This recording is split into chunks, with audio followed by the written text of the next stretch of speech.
پلچرخي په زندان کې له طالبانو سره څه روان دي؟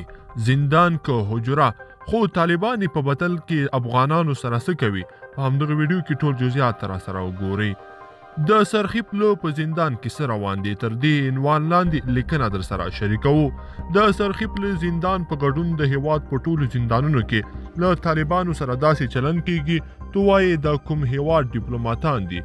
فوق العاده خونې ورکول شوي دي، کیمرې والا ټلیفونونه ورسره دي، ټلویزیونونه ورته چالان دي، انټرنیټ هم ورته فعال دی، پستي نالۍ ورته پرتې دي، د ببرو سڼو د غوړېدو سامان ورته ایښودل شوی. په همغه زندان کې د امارت بیرغونه پورته کړي، پر عسکرو یې د مرګ شعارونه روان کړي دي. په والله کا فکر وکړئ چې دا به زندان وي. دا وحشیان هلته له وسلو پرته نور هر څه لري، هماغه یې شعار دی، هماغه یې خرطوبي ده. یو ورځ مې یو ویډیو کتله چې د سرخي پلو طالبانو خپره کړې وه. همالته یې د مجلس پر محافظینو برید کړی و، د سرتیرو خولۍ یې ترې اخیستې او په پښو کې یې ورغورځولې وې.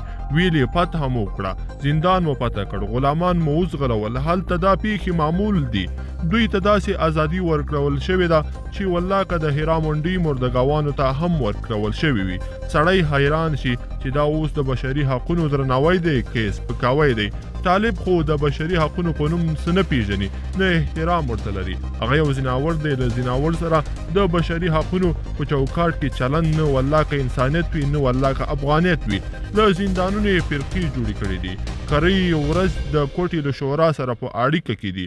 هغوی دستور ورکوي چې غلامان وکړئ، پر عسکرو حملې وکړي، اعتصاب وکړي او 100 ډوله نورې دسیسې ورته پلانوي. په دغسې حالت کې سړي خپل وجدان ته شرمنده شي. همدغه طالبان چې زموږ سرتیري ونیسي څه ډول چلند ورسره کوي. تاسو دا ویډیوګانې لیدلې چې په څومره ظلم یې په شهادت رسوي، په څومره غدر سره یې وهي. دا څه کوي؟ دا عادي ولسي وګړي چې نیولي وي له هغوی سره څنګه چلند کوي؟ نه د سپین ږیري احترام کوي، نه د ښځې نه د ماشوم. لطفا پر دې ځنګلي لیوانو دغه د بشر دوستۍ په نوم خدمتونه ودروي. دا خلک نه بشر دوسته دي، نه په دې ارزي پر دوی چې څومره رحم کوي دومره یې پښې پورته کیږي. دا سوټه مسلمانان دي. ګرانو لیدونکو، په دې هیله چې دغه ویډیو به مو خوښه شوې وي. دغه ویډیو د نصیر احمد احمدي په خبرو باندې جوړه شوې ده چې کوم مطالب شیر کړي دي، نو هغه موږ ټول دلته راخیستي وو. ګرانو لیدونکو، په دې هیله چې دا ویډیو به مو بیا ځلې هم خوښه شوې وي. ویډیو سره لایک کړئ او چینل هم سبسکرایب.